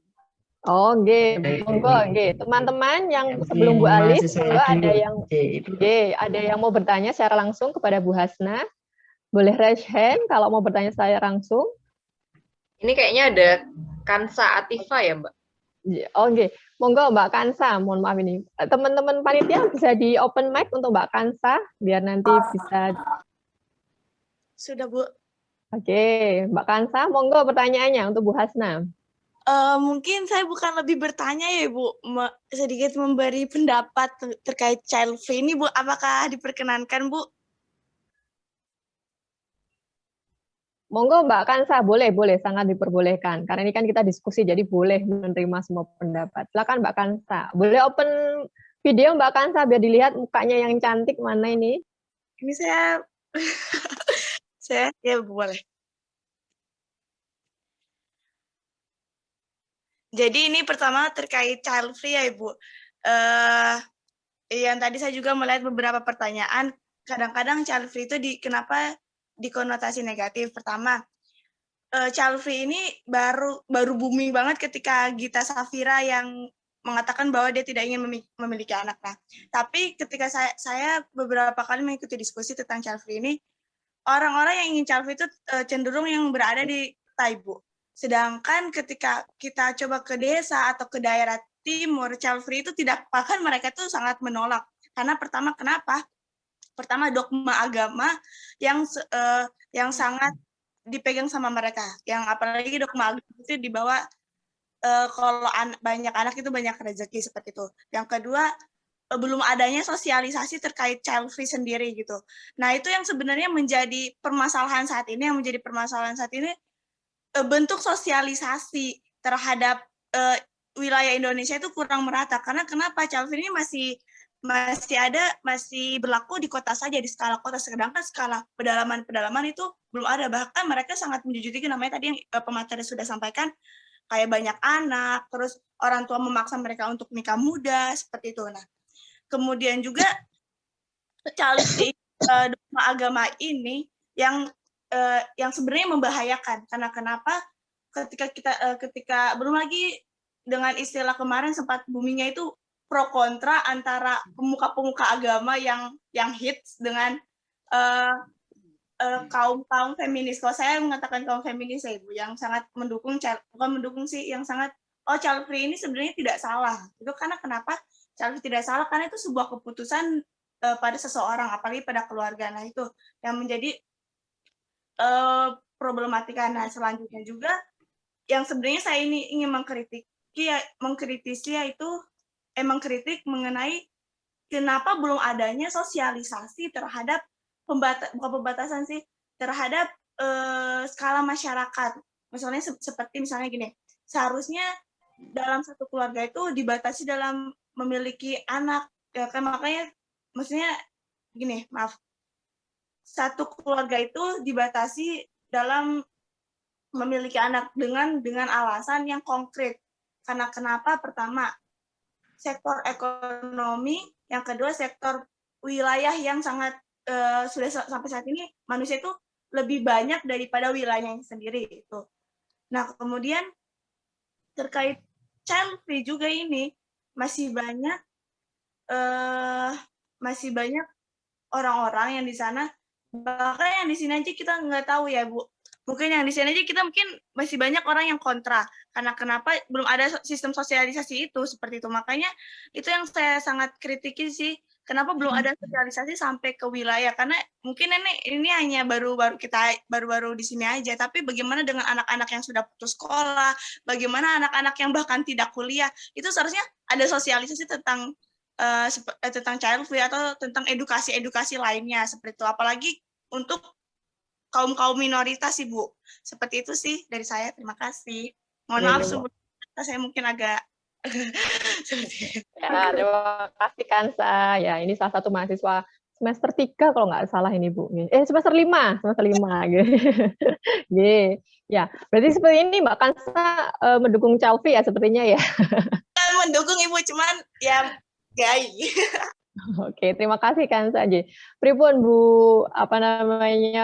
Bu Hasna, mungkin tadi bisa diperjelas lagi Bu, kenapa di masyarakat ini masih punya dogma negatif terhadap mereka yang child free ya, terutama di daerah pedesaan ya. Kan tadi Ibu sempat menyampaikan ada budaya di Indonesia, kemudian ada komunal tadi ya, bahwa hidup seseorang itu mungkin akan sangat dipengaruhi oleh orang-orang di sekitarnya. Monggo Bu Hasna.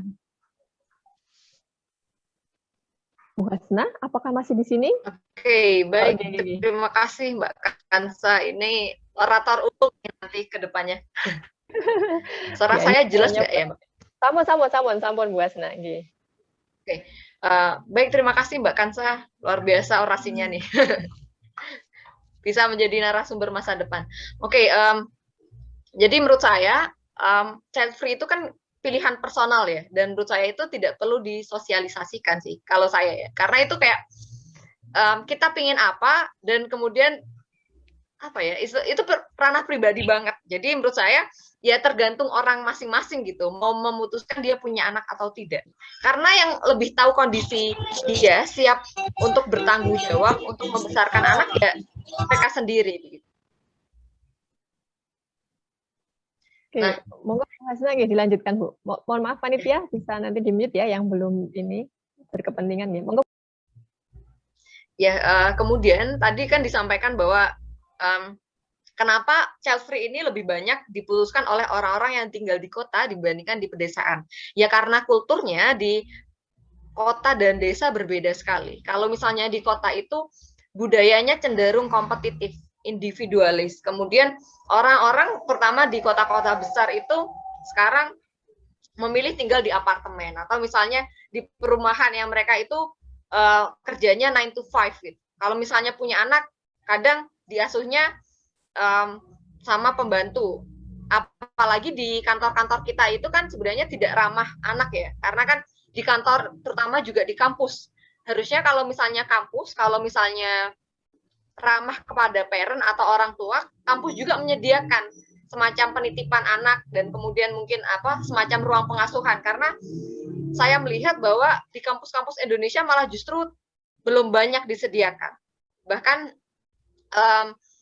dulu itu di kampus saya di S2 waktu di Inggris, mereka menyediakan ruang pengasuhan dan itu anak bisa main. Bahkan kalau ada seminar atau misalnya seminar yang diadakan secara offline atau luring, itu kalau misalnya melibatkan orang tua atau misalnya ada orang tua kesulitan untuk mengasuh anak, ada semacam tempat pengasuhan khusus untuk anak itu bisa bermain, dan itu ada didampingi semacam pengasuh gitu. Dan ini yang fasilitas yang jarang sekali disediakan oleh kita di Indonesia. Jadi kemudian orang mikir juga gitu, terutama perempuan ya, mau misalnya lanjut sekolah, nanti anak saya gimana? Kalau di sana orang mau lanjut kuliah ya nggak apa-apa, nanti saya kuliah masuk jam 9 sampai jam 12, anak saya di penitipan dulu, habis itu saya selesai kuliah, saya jemput anak gitu. Jadi kan win-win solution kan buat semuanya. Nah, di kita itu belum ramah tadi gitu. Dan saya mungkin lupa ya menyebutkan tadi bahwa kebijakan publik di kita itu belum ramah kepada orang tua dan anak. Ini kan fasilitasnya juga harus didukung nih. Nah, kenapa akhirnya di pedesaan itu child free dianggap aneh dan tidak normal? Karena itu tadi, bonding orang tua, bonding kerabat masih erat. Misalnya kalau kerja di sawah nih, kalau kerja di sawah orang tuanya atau misalnya berkebun, itu kan paling orang tuanya anaknya dititip ke simbahnya atau misalnya ke budenya atau misalnya yang nanti bisa gantian gitu. Dan kerja di sektor agraris itu juga lebih fleksibel waktunya. Jadi nggak harus saya jam 9 berangkat, pulang jam 4 atau jam 5 sore, nggak seperti itu kan. Jadi kalau misalnya saya capek, saya perlu makan, ya udah pulang aja, berhenti, selesai gitu. Nanti dilanjut lagi nyiramnya agak sore atau misalnya besok lagi gitu. Jadi kita sendiri yang mengatur. Jadi anak itu bukan menjadi beban. Jadi mereka punya sandaran gitu. Lingkungan sosial mereka mendukung untuk punya anak terus. Dan bahkan punya anak ya bisa menjadi hiburan bagi keluarga di desa yang mungkin melihat anak itu ya tadi sebagai aset. Kalau misalnya saya punya lahan sawah yang luas, kalau saya kerja sendiri capek, mau bayar orang mahal. Tapi kalau misalnya saya punya anak, saya bisa ajak anak saya untuk bantu gitu.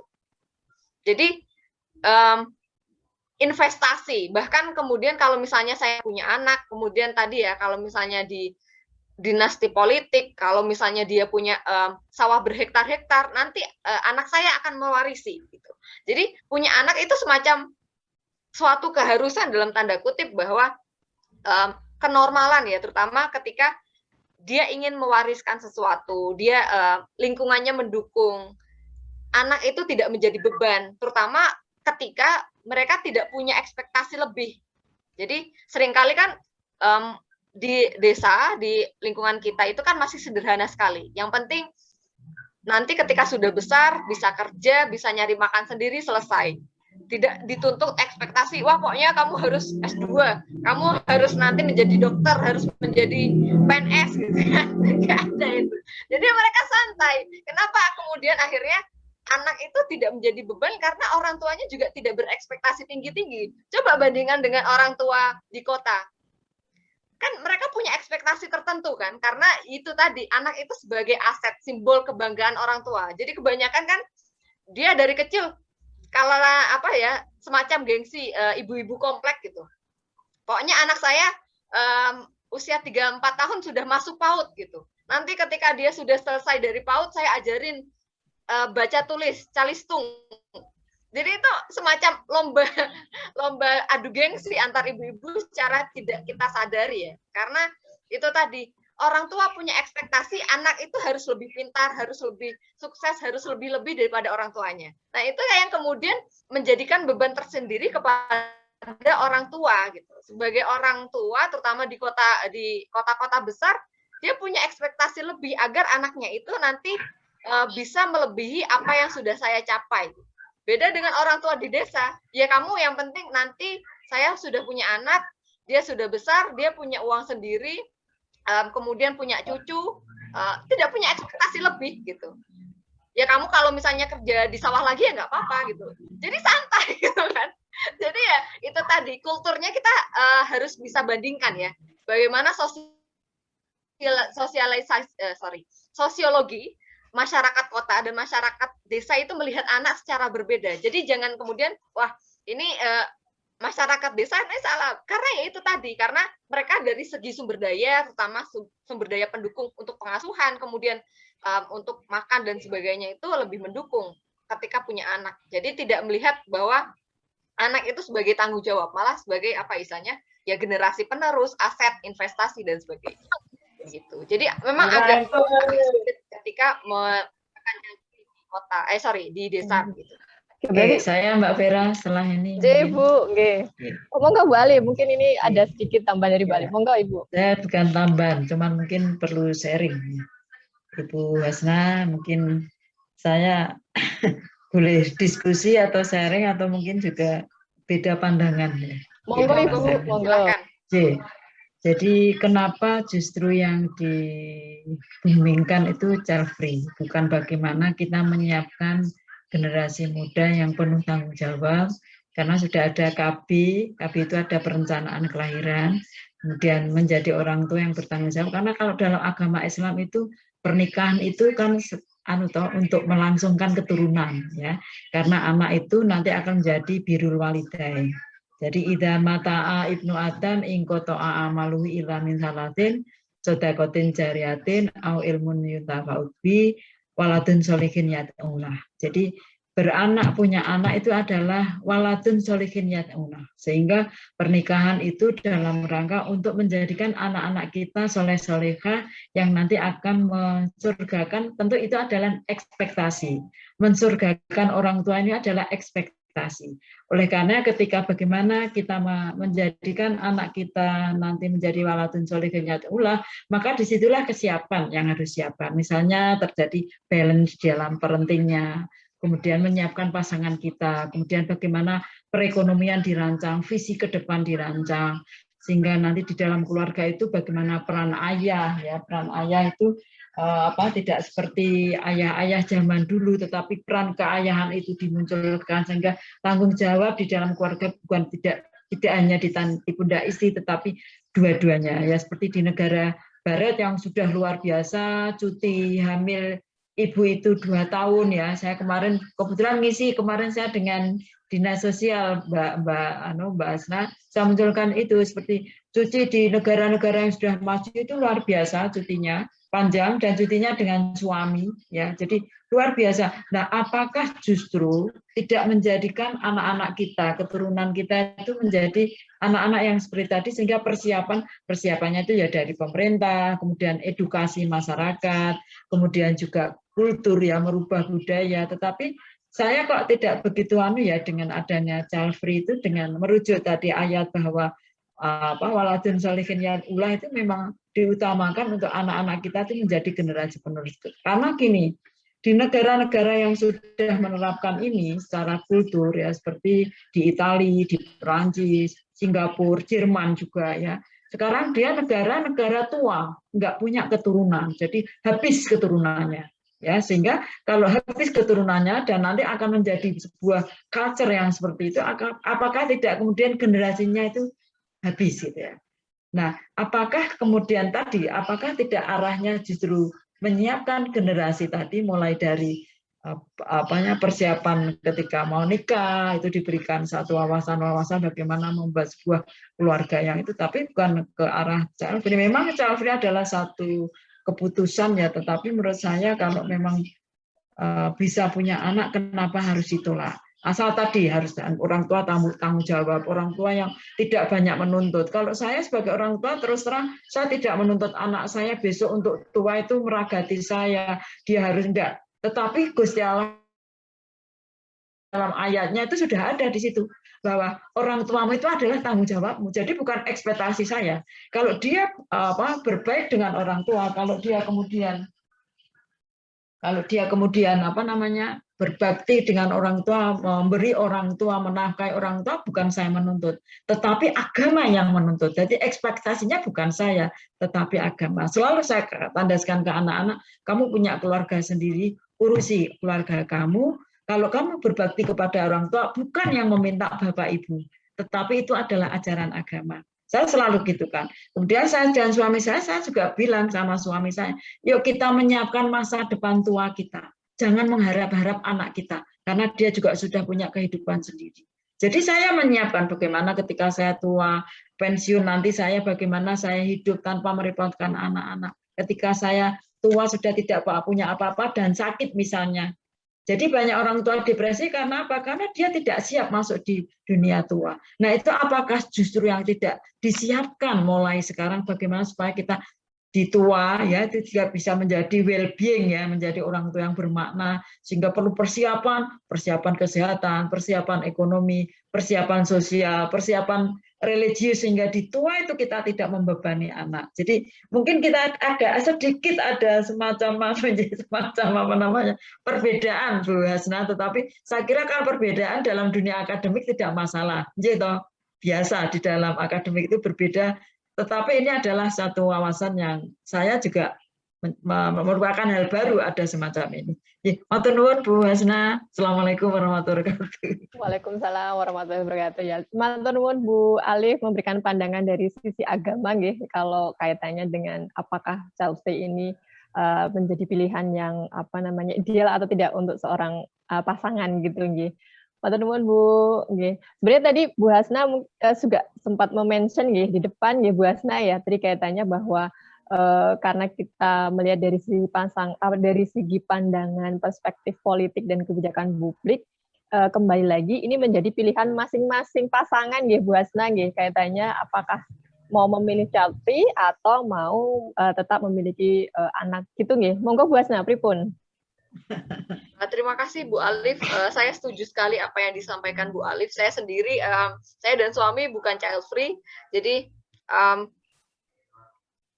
betul apa yang disampaikan Bu Alif, ketika misalnya kita memutuskan untuk punya anak, kita harus bertanggung jawab penuh gitu. Dan kalau misalnya kita berdasarkan pada tafsir agama, kan tentu memiliki anak juga diharapkan dia menjadi insan terbaik gitu. Dan bahkan kita tidak hanya anak, kita sebagai orang tua juga memberikan manfaat seluas-luasnya kepada anak dan juga lingkungan sekitar, agar kita kan menjadi istilahnya berlomba-lomba lah di jalan kebaikan gitu. Dari segi politik sendiri, saya sebenarnya hanya ingin memberikan semacam background gitu. Kenapa sih ada orang memutuskan untuk punya anak dan tidak punya anak? Pertama dari segi politik dan kebijakan publik. Mungkin selama ini orang itu punya anak karena kebijakan publiknya mendukung dan situasi politik di sekitarnya mendukung. Tapi di satu sisi, ketika ada pasangan yang memutuskan untuk tidak punya anak, bisa jadi karena kebijakan publiknya sendiri belum ramah begitu. Situasi politiknya tidak mendukung, yang akhirnya mikir-mikir, oh punya anak ternyata gimana ya gitu. Jadi saya ini dalam presentasi kali ini melihat bahwa situasi politik dan kebijakan publik terutama yang di Indonesia memang masih belum maksimal untuk menyediakan ruang publik yang ramah anak dan ramah kepada orang tua. Karena selama ini ya kita mungkin tadi sudah saya jabarkan secara luas bahwa banyak sekali ruang-ruang publik yang belum menyediakan fasilitas terbaik gitu untuk kita menumbuh kembangkan anak sesuai potensi dia masing-masing.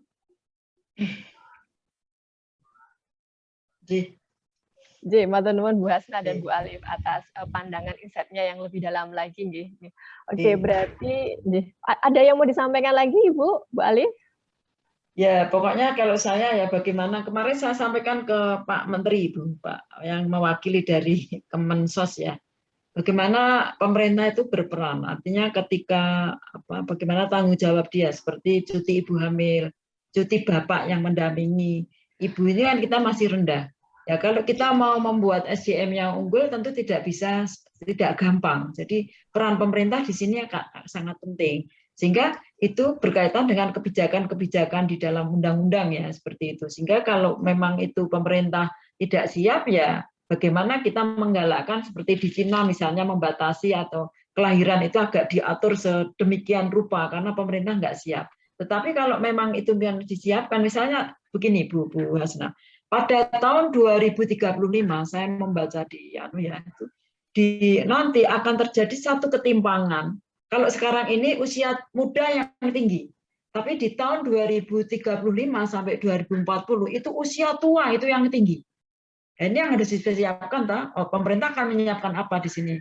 Di sini kan banyak pemerintah harus berperan di sini, banyak orang tua lansia yang sakit, kemudian secara ekonomi dia menurun dan sebagainya kan persiapan. Nah setelah ini, ketika yang tua ini habis, ya, kemudian ini nanti kalau ini tidak tadi yang banyak child free tadi yang muda ini, nanti kita juga akan kehilangan ini tenaga-tenaga muda yang nanti akan membawa negara kita gitu loh, Bu apa namanya, Bu Hasna ini. Saya kok mungkin ya agak, kalau itu kok sebuah keputusan karena mungkin sakit, karena memang tidak mampu, oke lah. Tetapi kalau kita mampu dan bisa itu ya, kalau saya kok kurang sok gitu ya. Tetapi ketika ada orang memutuskan seperti itu, saya tidak kemudian kok kamu bisa seperti sebuah keputusan kan pasti sudah dipertimbangkan dengan masa-masa. Ngeten Bu, Mbak Vera. Ibu, matur nuwun closing statement-nya. Mungkin dari Ibu Hasna, closing statement terakhir Ibu sebelum kita tutup, karena seru sekali ya ternyata ya. Dan wah, kalau saya lihat sudah lebih dari jam pukul 5, sehingga kalau ini apa namanya kita perpanjang lagi mungkin nanti nggak selesai gitu ya. Monggo Bu Hasna, closing statement terakhir dari Ibu. Tadi sudah dari Bu Alif mewakili dari sisi agama dan sisi fitrah sebagai orang tua, nggih. Ada dari Bu Hasna? Oke, baik, terima kasih Mbak Vera. Mungkin satu closing statement dari saya, sekali lagi, anak itu tidak pernah minta dilahirkan gitu. Jadi tanggung jawab besar kita untuk melahirkan, memberikan dia kebutuhan finansial, ekonomi, dan sebagainya adalah tanggung jawab kita sebagai orang tuanya. Jadi ketika kita memutuskan untuk punya anak, kita punya tanggung jawab besar, kita diberikan amanah dari Tuhan untuk memberikan hal terbaik agar kita bisa menanamkan kebaikan seluas-luasnya melalui anak yang kita lahirkan. Itu saja Mbak. Oke, saya rangkum jadi Bapak Ibu dan peserta semuanya untuk diskusi kali ini tentang child free dari perspektif politik dan kebijakan publik. Bisa saya garis bawahi bahwa sebenarnya mungkin ada orang yang memilih ini karena masih melihat kebijakan publik di Indonesia ya, terutama itu belum ramah dengan anak gitu ya. Nah, dan tentunya juga kalau kebijakan publik ini dan perspektif politik ini tidak dirubah, bisa saja terjadi yang namanya booming tadi yang dikhawatirkan oleh Bu Alif, gitu. Tapi mungkin ini menjadi peluang untuk kami semua ya di PG PAUD Wade ya khususnya ya, bagaimana menyiapkan satu, kalau dari kebijakan publiknya mungkin kami tidak mampu ya, tapi mungkin dari sisi kesiapan yang tadi sempat disampaikan oleh Bu Alif ya, satu, mungkin kita bisa menyiapkan program-program yang namanya kesiapan untuk menjadi orang tua, kesiapan menjadi pasangan gitu ya, bagaimana mengasuh anak dengan lebih sistematis lagi, sehingga ketika tadi orang tua yang masih ragu-ragu bahwa lingkungannya belum mendukung, tapi kalau sudah ada support system yang lain ya, seperti ada sekolah untuk orang tua, sekolah pengasuhan, dan lain sebagainya, mungkin mereka akan berpikir 2 kali lagi untuk memilih yang namanya child free, seperti itu. Itu saja Bapak Ibu dan teman-teman peserta diskusi yang sore hari ini ya, yang sangat seru sekali. Jangan khawatir, nanti kita akan lagi mengadakan diskusi di bulan depan gitu ya, insya Allah dengan tema yang berbeda, dengan pembicara yang berbeda, dan juga kami menunggu partisipasi aktif dari teman-teman semuanya atas kehadirannya. Dan tidak lupa saya ucapkan terima kasih sebesar-besarnya kepada Bu Hasna atas memberikan pandangan yang luar biasa terutama dari segi politik dan kebijakan publik ya, itu membuka cakrawala kami bahwa ternyata masih banyak kebijakan dan perspektif yang belum mendukung ya orang tua menjadi orang tua yang baik gitu. Dan betul baik Mbak Vera, betul banget. Dan menjadikan PR untuk kita Bu Alif untuk laras. kita membuat program-program yang lebih baik lagi. Dan tak lupa juga saya ucapkan terima kasih kepada Bu Alif, para teman-teman dosen, dan juga teman-teman mahasiswa. Jangan kapok Bu Hasna kalau nanti diminta. Insya Allah Ibu. Tenang Bu, kami masih punya banyak tema-tema yang sangat ngeling dengan Bu Hasna ya. Ini saya favorit saya nih soalnya. Tulisannya beliau sangat bagus sekali. Jadi insya Allah kita akan ketemu lagi, sekali lagi kita akan ketemu lagi bulan depan dengan tema yang berbeda, kemudian dengan narasumber yang berbeda juga, dan pastikan selalu menunggu yang namanya diskusi-diskusi kita. Untuk terakhir, monggo Mbak Fatia, saya kembalikan waktu dan Zoom-nya. Kita tutup dari saya. Wassalamualaikum warahmatullahi wabarakatuh. Waalaikumsalam warahmatullahi wabarakatuh. Terima kasih Ibu Hasna dan Ibu Vera. Sungguh pemaparan materi yang luar biasa. Teman-teman bisa dong kita beri tepuk tangan untuk moderator kita dan pemateri kita sore hari ini. Luar biasa sekali. Baiklah teman-teman, tidak terasa ya, sudah sampai di penghujung acara. Sebelum kita tutup diskusi kita atau acara kita sore hari ini, kita akan foto virtual dulu teman-teman. Bagi teman-teman yang belum mengaktifkan videonya, silahkan diaktifkan. Dan buat teman-teman panitia yang bertugas mungkin bisa membantu untuk men-screenshot dan mendokumentasikan kegiatan ini. Monggo. Oke, makasih Mbak Fatia. Boleh diaktifkan terlebih dahulu kameranya teman-teman semua. Ayo, kita perlihatkan senyum kita sore hari ini.